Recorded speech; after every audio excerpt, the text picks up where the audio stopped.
Hey mga kaguro, sa mga gustong kumuha ng teaching license here in Colorado, may papakita ako sa inyong website.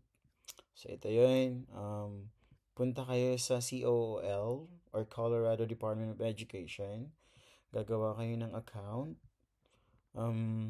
So dito nakagawa na nga ako ng account. Tapos mag-apply ako ng teaching license. So pag nakagawa ka ng account, punta ka sa dashboard mo. Lagay ka lang ng information doon. Click mo yung apply for license. And then, so meron ditong mga option. So, dito tayo sa teacher license. So, kanina gumawa na nga ako. Kaya, magka-continue na lang ako dito.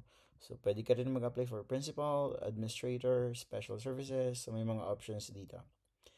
So, pwede rin substitute teacher, pero tayong mga teachers na nakuha natin ng license sa Philippines, itong pipiliin natin. So, continue ko lang. Dito, kailangan nila ay magkaroon ka muna ng fingerprint bago nila maituloy ang application mo.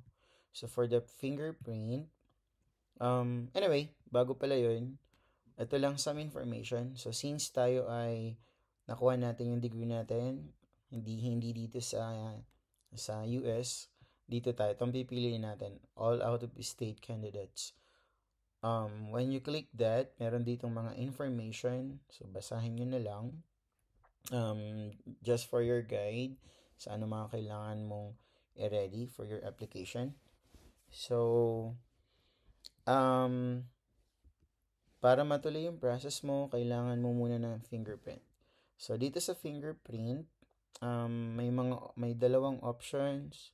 So, pwedeng ident2go or American Bioidentity. So, dito yung ident2go. Dito actually ako nagpa-fingerprint kung bago ako pumasok sa DSST. Pero yun ay para sa school lang. So, I requested to have a copy to be submitted here in CDE. Unfortunately, hindi sila nagbibigay ng another copy kasi yun ay para lang doon sa school district. So, kailangan ko mag-request ulit. Kapag pinili mo to, yung ident2go, so maglalagay ka lang dito, magsiset ka ng appointment, tapos nasa $54 ang babayaran dito. And then, yung after maghihintay ka lang ng mga ilang araw, mabilis lang yun. Isa-send yun dito sa CDE sa account mo and then i-update nila. So, ganyan lang yun. Sa mga gusto magturo dito sa US, especially dito sa Colorado, hiring po ang aming school, ang DSST, baka gusto niyo mag-apply. Para may kasama naman ako doon. Kailangan din namin ng math and science. Yan.